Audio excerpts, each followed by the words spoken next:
Well, hello, friends, and welcome to, I guess this is episode 3 of the Martial Arts Yoga Academy Philosophy podcast series. The first 2 episodes spent a lot of time talking about systems and frameworks, and I guess you could say the sort of overarching structure of how here at the Martial Arts Yoga Academy, I, your representative of the Academy for today's discussion, approach problem solving as itself a problem to be solved. Which is to say, somebody could present you, right, with the kind of meta question of, I would like you to solve the problem of what problem-solving method is the most effective, right? And then you might ask yourself, well, what system would I use to evaluate whether or not my problem-solving system is actually the most effective? It starts to get very self-referential and very wonky very quickly. And that was sort of the thrust of the first episode, or the what I was trying, hopefully, successfully, to convey. The second episode then moved from that to a discussion of conflict and this notion of an adversarial relationship with the outside world or with the structure of reality itself, not as a kind of condemnation of, man's plight on earth to suffer and die, right? But as an acknowledgement that our individual goals and aspirations are not always aligned with the goals and aspirations of other people or of other factors in the environment. And what are the implications of that for our system, right? Or our system of systems. And that's where the idea of martial arts and yoga coming together began to take shape, at least in my mind. That if your system or systems for navigating the reality around you includes thoughtful attention towards the possibility of conflict with other people, then you are engaging in a kind of martial art. That's kind of the pitch that you're getting here from these discussions. That martial arts as a philosophical system is an extrapolation of problem solving a discrete form of conflict to problem solving a broader existence or essential quality of conflict.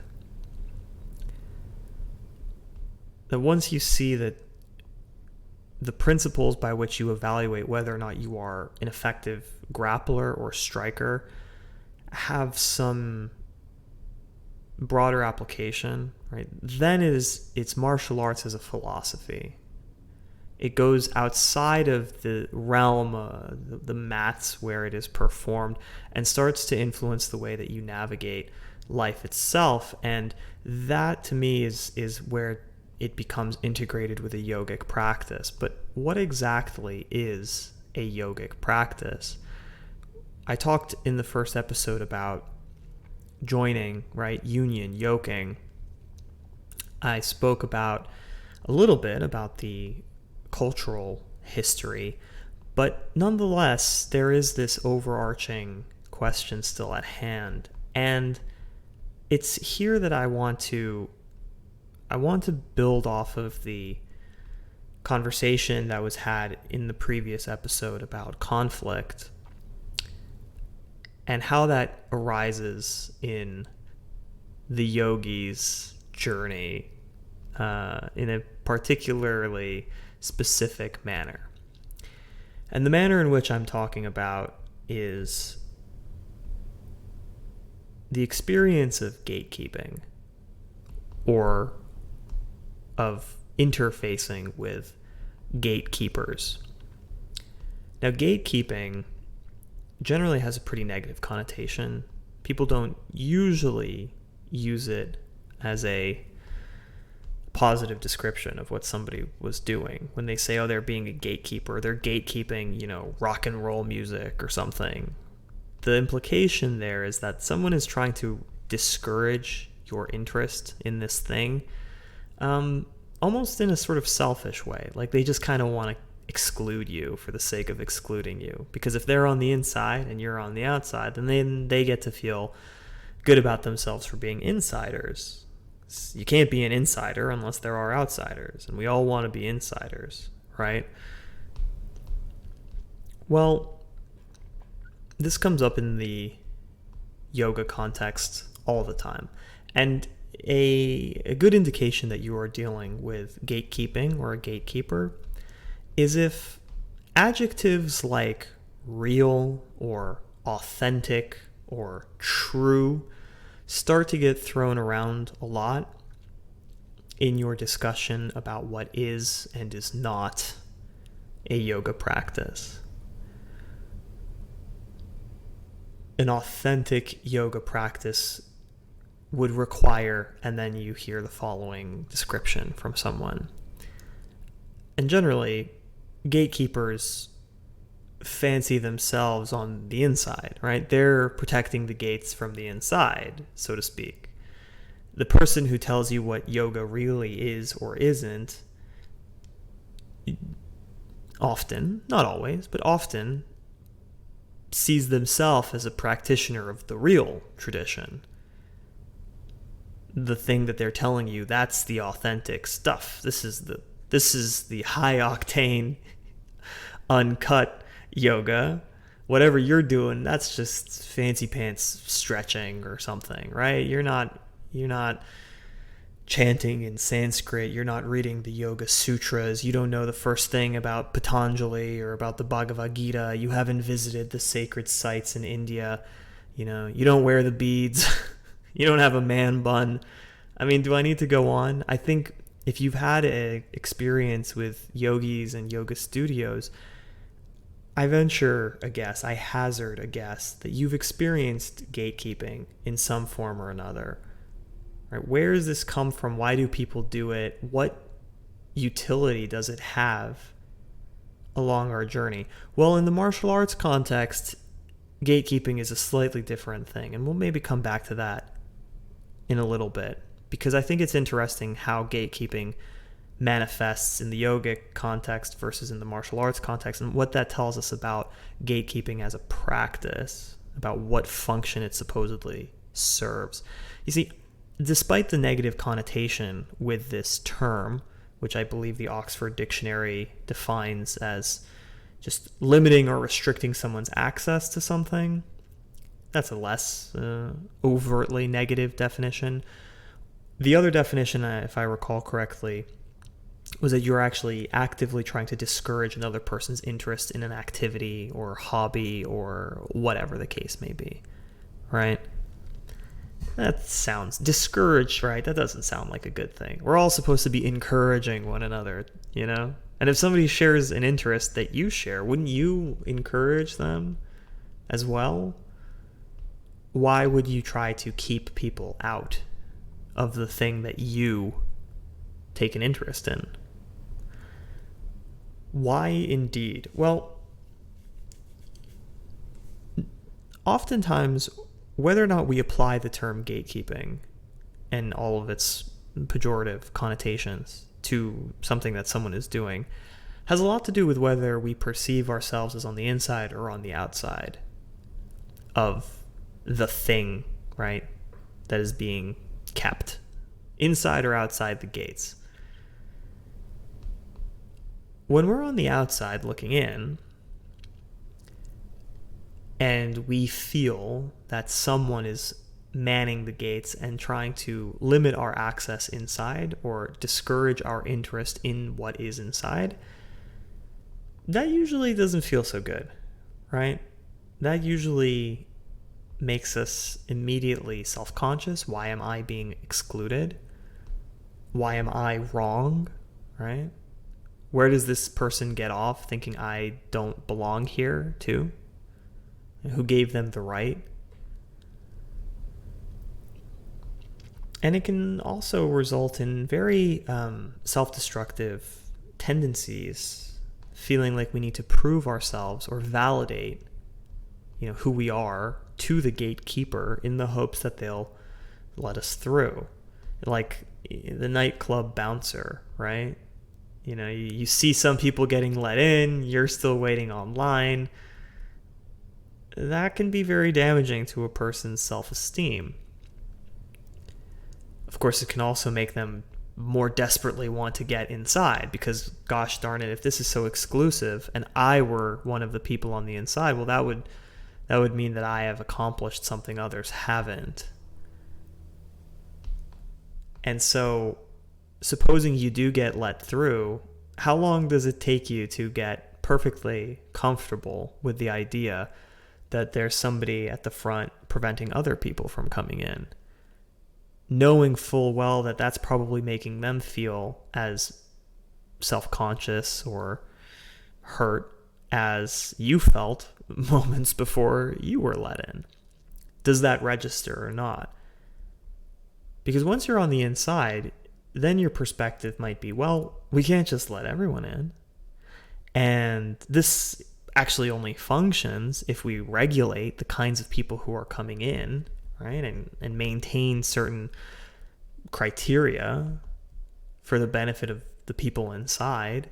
We can't just open up the floodgates. It would ruin the whole endeavor for everyone. It almost becomes like a tragedy of the commons, if you're familiar with this idea from economics. The tragedy of the commons asserts that certain problems take the form of what is called a collective action problem, which means that we just as human beings have a hard time coordinating our efforts with one another in a pro-social manner. Because we are worried about other people screwing us over, we screw them over first. And then we end up in a scenario, some may be familiar with the game theoretic thought experiment called the prisoner's dilemma. We end up in a scenario where everybody acting in their own self-interest actually makes the outcome worse for everyone. This flies in the face of a lot of conventional economic theory about the amalgamation of self-interest producing the net best outcome for society. If you study economics, you may learn about supply and demand and Adam Smith's invisible hand. And this is not an econ. I have a background in economics, but this is not an economics podcast. We're not talking about game theory and prisoners' dilemmas here. I'm just suggesting to you that the coordinated effect of people doing their own thing, I guess it's not coordinated, is it? The accumulated effect of individual choices may be beneficial to everyone, may be harmful. In the context of gatekeeping, and more specifically the context of yoga, we find as we begin this exploration of a very, very, very, very, very, very old tradition, a lot of opinions and theories and presentations on what this is and isn't, and who's an authority on the subject and who is not an authority on the subject.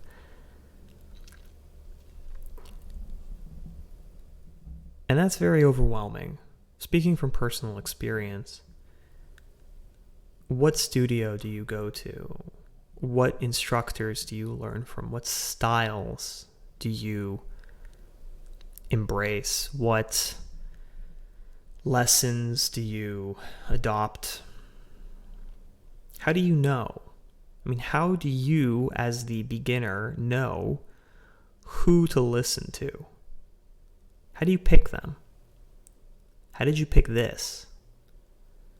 Did you think, well, that's a cute little monkey, and I like martial arts, but I'm not really sure about this yoga thing, and this guy seems like kind of a dude bro, and maybe his approach to yoga will be dude bro adjacent, dude bro compatible.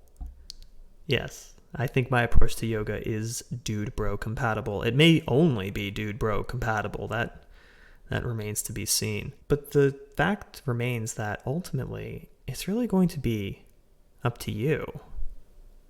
And that's a little frightening, right? I have to decide what yoga is. I thought I was supposed to learn yoga. And now you're telling me I have to decide before I even know like who is and is not a real or an authentic yogi. And so we come back to this system of systems thing. What's your framework, dude? What's your method for interpreting what you're going to put in the box that you labeled yoga, and why? What purpose is it going to serve in your life? Now, if the purpose that it's supposed to serve is to help you achieve your goals, whatever those happen to be, your goals in light of a universe that may be indifferent and sometimes even adversarial towards your goals, well, then you're going to need to interpret the yoga that you are taught or provided through that lens.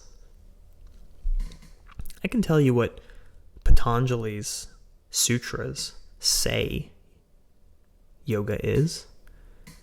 And you might think, well, Patanjali said that's what yoga is. That must be what it is, right? Okay. What if I told you that there's debate over whether Patanjali was a person who you can even identify in the historical record, who he was, when he lived, if he wrote the sutras himself, if he had other people help, how those sutras may or may not have been changed or adapted as they were transcribed over and over and over again. We're talking about a text written thousands of years ago, and reproducing that text required rewriting it.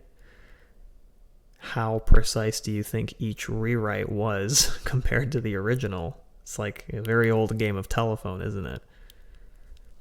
And then there's the entire question over whether the act of writing down the practice of yoga was itself a radical departure from true, there's that word, authentic, there's that word, real yoga.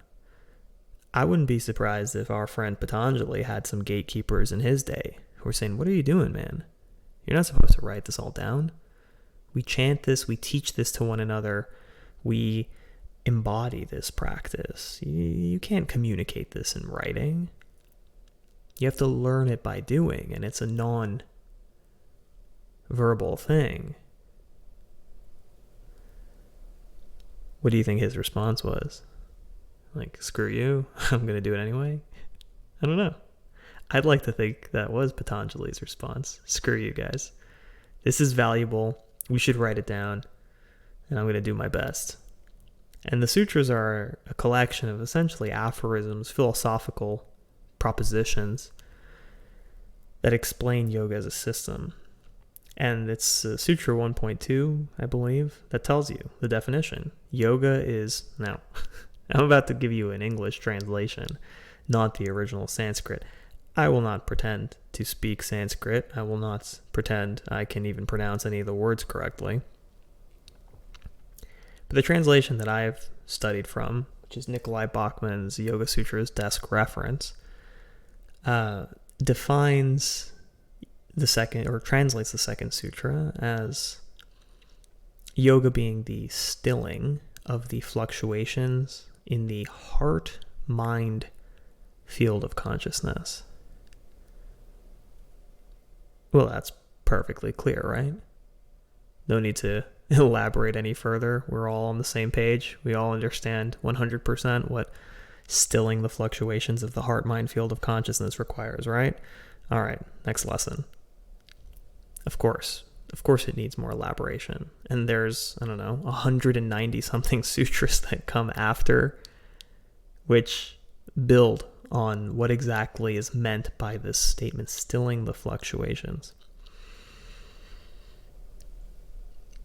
But if yoga is meant to bring some sort of stillness to your conscious experience that is otherwise disturbed by things happening within it, around it, to it, that gives us at least one possible method for evaluating the yoga that we are presented by other practitioners, by teachers, by studios. Is the yoga that I am being offered contributing to this goal of stilling the fluctuations in my heart-mind field of consciousness? I may need to spend some time unpacking what the heck fluctuations in the heart-mind field of consciousness are, and the sutras do that too. By the way, I may reference the sutras at various times. I do not present these as a religious text. This is not a Bible to me. It's a collection of interesting philosophical propositions in the way that Nietzsche's Beyond Good and Evil is a collection of interesting philosophical propositions, and some that are, God only knows if they've been translated correctly. God only knows what the original intent of the person writing those aphorisms was, what was really going on in their mind when they put pen to paper, so to speak. Or, I don't know, in the case of the original sutras, like etched the out of Sanskrit into a tablet. I don't know, how did they write thousands and thousands of years ago? They had ink by that point, I think. Shows you what I know about the history. But that's the way that I see the sutras, right? We're talking about a philosophical text, like the Meditations of Marcus Aurelius, which actually I think the Stoic tradition, there's a lot one could say about the parallels between Stoic self-discipline and regulation and self-mastery and yoga, also stilling the fluctuations. If various emotional states were thought of as fluctuations in the heart-mind field of consciousness, then the practice, the attempt to bring all of that back to a place of stillness, seems like a Stoic adjacent or Stoic compatible. We're dude bro compatible and we're Stoic compatible over here, right? So then yes, those practices do seem somewhat similar, don't they? But now maybe there's a gatekeeper of Stoicism who says you don't know what you're talking about. Stoicism, you can't compare these things, not like that. And then a gatekeeper of yoga who says, yeah, you're right, our thing is nothing like their thing. And I sit here thinking, well, my system sees your system and your system as sharing a box. And yeah, you're two separate boxes inside of that box, but there's a bigger box called philosophy of the self or something like that. So you might be able to keep me from going inside your gates, I suppose. But you can't really prevent me from building my own walls around yours, can you? See, I can just put you inside of the thing I'm building. When we find ourselves in these discussions or disagreements with other people about whether or not our practice is properly identified, whether we really can call what we're doing yoga or martial arts for that matter, I am reminded of this sutra, number 2, and some other sutras as well, and I am reminded that this is supposed to be something that is helping me in my own experience of reality, in my navigating what it is to be a conscious being with the experience of presence and awareness. Does that mean we evaluate everything in some hedonistic, and egoistic way, like it's all just me, what I benefit from, what serves my interests. Well, on some level, yeah, I kind of am saying that, I have to confess. But I also have a few propositions up my sleeve here, and you can take them or leave them, but my own gatekeeping, if you will, that yes, these ideas, these practices are supposed to serve you in some fundamental sense, but who do you serve? What do you serve? I think in the long run, you'll be a lot better off if the answers to that question go beyond pure material or, hedonic satisfaction. Maybe those will be enough for you, right? Maybe just feeling good is all you're looking for. And you do your little stretches and then I feel pretty good now. And that's all you were looking for. There was no broader spiritual demand than that. But I suspect that you're going to be running on fumes real quick if you don't dig a little bit deeper than that. And there are Yoga Sutras further on in the text, in Patanjali's sutras, when he starts to explain like what exactly the types of disruptions or fluctuations in one's heart-mind field of consciousness might be and where they might come from, that I think sheds some light on that. And to me, it's all very pragmatic. You see, just like jiu-jitsu is a tested system for grappling and being an effective grappler, and if it doesn't work, you get submitted, and if it does work, you submit the other guy, right? There's a sort of proof is in the pudding. Well, the practice of yoga has a kind of proof in the pudding too, and it's a little more esoteric because if two people grapple, one of them wins. That's observable from the outside. The internal state of a yogi is not observable from the outside. I can't prove to you that some person's yoga practice actually is benefiting them in the ways that they claim or that it might appear from the outside. Lord knows there have been plenty of scandals involving yogis, scandals about their behaviors in their personal lives, right? That certainly cast a lot of doubt on whether or not these practices are some sort of foolproof method of regulating individual behavior or ethical, conduct, right? If you see an unethical yogi, and the world is full of them, certainly, well, does that mean that yoga doesn't work? Well, it's a kind of an ad hominem, but I think we have to take ad hominem seriously. You can't just ignore the existence of predatory people in the yoga community as a critique of yoga as a community, right? I don't ignore it personally, and maybe I catch a little bit of heat from other yogis for that, because we love to gatekeep predatory people out of our thing, and yet they keep showing up in here somehow. People want to say that's not really yoga if somebody is a predatory person, and I'd say yeah, I agree with that. I don't want to be associated with that kind of behavior. Let's keep those people on the outside, right? But we have to acknowledge their presence. We have to acknowledge that happens, and it keeps happening for reasons that maybe are systemic. Hopefully I haven't scared you off too much with this digression about some of the darker sides of yoga as a community, but we all have to be open-eyed about the sources of potential conflict. As martial artists, we have to recognize where the attacks are going to come from. And one of the attacks you might get as a yoga practitioner is, someone saying, hey, aren't the dudes in yoga kind of pervy? I mean, let's be real, right?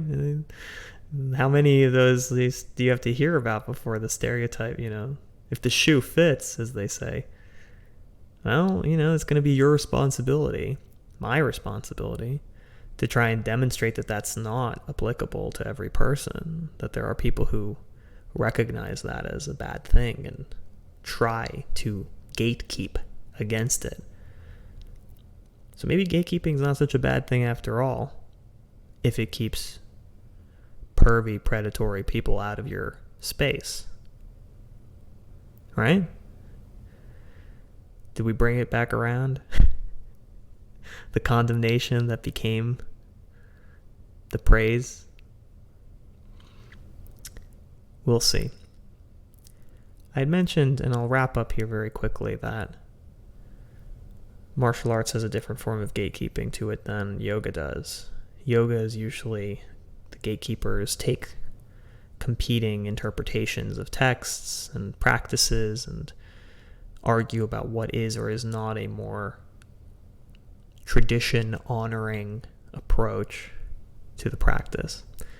In martial arts, you have some of that, certainly in some of the very old martial arts that, if you want to study kendo, for example, today,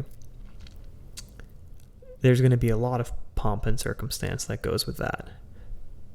The idea that you're actually going to ever get into some sort of sword fight with another person is unlikely, and I think most practitioners recognize that.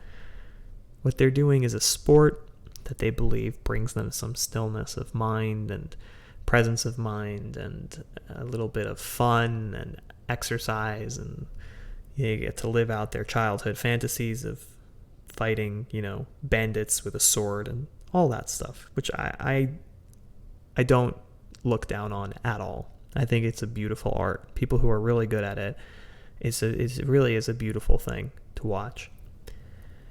But there's a lot of, you got to wear the clothes, and there's some ceremonies that are, attendant to it. You're not just grabbing two sticks and trying to beat the crap out of each other. Like, no holds barred, right? In jiu-jitsu, we fancy ourselves slightly more tethered to, actual possible conflict between two people, somewhat, or at least as something that is part of the growing mixed martial arts arsenal. Wrestling, Muay Thai, jiu-jitsu, boxing, kickboxing.